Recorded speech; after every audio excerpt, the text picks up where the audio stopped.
Ciao amici e amiche del segno della Vergine, benvenuti, io sono Angela e questo è Exoteric World ed è così che mi trovate sui social. Questo è l'oroscopo lunare motivazionale che vi darà dei suggerimenti e vi aiuterà a trovare la spinta giusta per affrontare il periodo dal 2 al 16 maggio, dove troveremo la luna nuova in Toro. Vi ricordo che è una stesa generica, prendete solo ciò che vi risuona di più e se volete potete integrarla col vostro segno lunare. In descrizione trovate le recensioni dei mazzi usati e i link per acquistarli. Vi invito a iscrivervi e abbonarvi al mio canale per sostenere il mio lavoro. Vi ringrazio moltissimo se lo farete o lo avete già fatto. E adesso iniziamo la lettura, andiamo ad accendere la nostra luna. Cosa aspettarci a livello astrologico da questo periodo e poi andremo ovviamente a vedere cosa vogliono dirvi gli oracoli. Questo periodo ci porterà maggior equilibrio e benessere, possibilità di gettare le basi per il futuro, di accogliere più ottimismo, una nuova speranza e fiducia, un periodo molto più produttivo e quindi cogliere delle nuove opportunità. È la pazienza, l'impegno, la costanza che vi aiuterà a ottenere maggiori risultati e soprattutto, come dicevo, è proprio un buon momento per prepararsi, per comunicare e prendere decisioni importanti. Di contro, dobbiamo fare attenzione a non iniziare dei nuovi progetti se non siamo sicuri, ben sicuri, perché un po' di ansia, di paura, di fretta nell'agire, soprattutto senza un piano ben preciso, potrebbe essere molto controproducente. E poi soprattutto di non fissare quegli obiettivi troppo complessi e tanti troppi obiettivi perché rischiamo di sovraccaricarci di impegni che poi non riusciremo a portare a termine. Adesso vediamo il primo messaggio. Questa carta ci dà un'indicazione dei giorni intorno al 2 maggio e quindi andiamo a capire poi come prosegue questo periodo che appunto ci porterà verso la luna nuova del 16 maggio. Carta molto interessante soprattutto perché è legata al cambiamento, però quel cambiamento che è naturale nella nostra vita, quindi non sono quei cambiamenti che magari stiamo cercando noi e che ci stiamo impegnando a farli. Ci sta dicendo che c'è quel tipo di cambiamento come un po' le stagioni più o meno della nostra vita e allora ci possiamo trovare a vivere una fase importante. Questo passaggio naturale è da accogliere.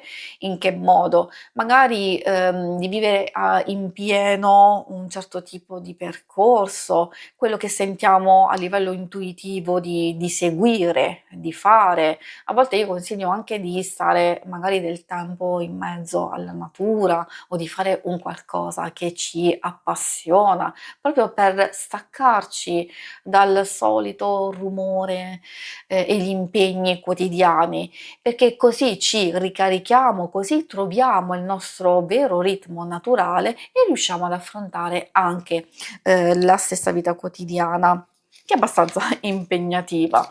Poi troviamo la luna nera. Il messaggio è di opportunità, a volte anche di seconda occasione, di sicuro anche di progresso e miglioramento, soprattutto per andare a cogliere al volo dei nuovi inizi. Quindi se da un lato in alcune circostanze possiamo vivere delle situazioni dove c'è qualcosa o qualcuno che ritorna a far capolino nella nostra vita, un qualcosa anche a livello pratico che magari ritenevamo concluso, perso e allora ecco che abbiamo quella seconda opportunità e anche opportunità di lanciarsi con coraggio in qualcosa. Di sicuro ci sta dicendo che ci sono degli eventi positivi da cogliere. Troviamo la giumenta della notte.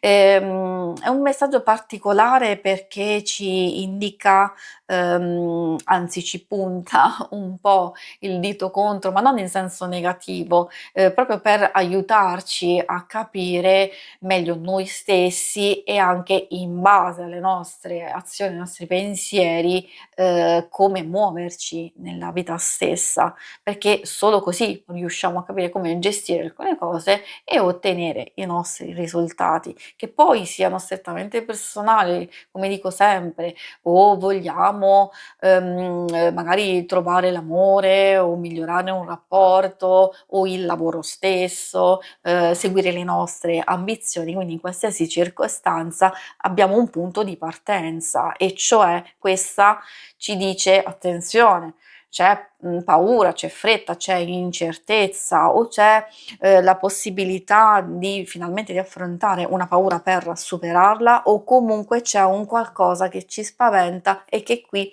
dobbiamo comprendere le origini di questa cosa per trovare gli strumenti giusti, affrontarla in pieno, ma proprio per risolverla e superarla totalmente, perché altrimenti alcune cose poi possono peggiorare, continuiamo a portarcele dietro e possono influire la nostra vita e il nostro benessere. E adesso procediamo con gli altri oracoli, proprio quello dello sciamano che ci porta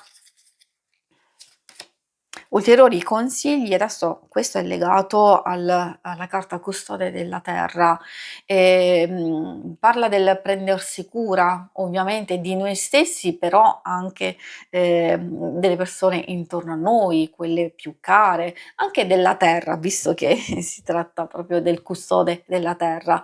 In senso lato che cosa ci sta dicendo? Secondo me è un messaggio importantissimo perché ci parla di co-creazione, e cioè di partecipare attivamente alla costruzione di qualcosa e che le nostre azioni avranno un forte impatto in questo periodo e dobbiamo sapere che le nostre azioni lasciano delle tracce. Ecco perché prima di fare, di dire qualcosa, prima di seguire un certo percorso, dobbiamo essere ben sicuri, sapendo proprio che alcune cose comunque saranno tanto tanto importanti, soprattutto per costruire un nuovo destino, un nuovo inizio in senso lato, per rinnovare un qualcosa della vostra vita. Questa ci sta dicendo anche che per certi aspetti potremmo aver già acquisito delle esperienze, la saggezza necessaria, o se non ancora l'abbiamo in alcune circostanze, di ricevere l'aiuto, il sostegno di qualcuno, dei consigli che ci possono aiutare, magari anche a lasciare andare il passato o una persona, di spezzare quelle, catene che ci tengono, bloccate. A volte può anche parlare di situazioni karmiche che stiamo vivendo a livello familiare, diciamo personale, e forse si può lavorare anche in questo ambito. L'ultima carta arriva dal il sacrificio.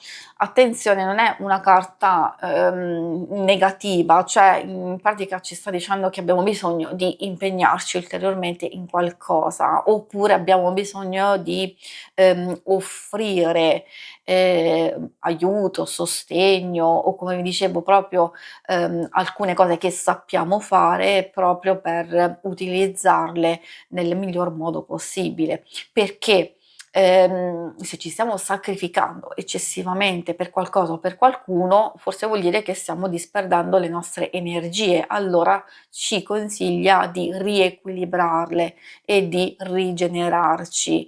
E poi un altro messaggio è quello di dare amore, però amore che nutre noi stessi e anche l'altra persona, e quindi c'è un qualcosa che deve essere equilibrato, restituito. Se non c'è armonia in questo senso, allora vuol dire che ci stiamo sacrificando eccessivamente e non va bene.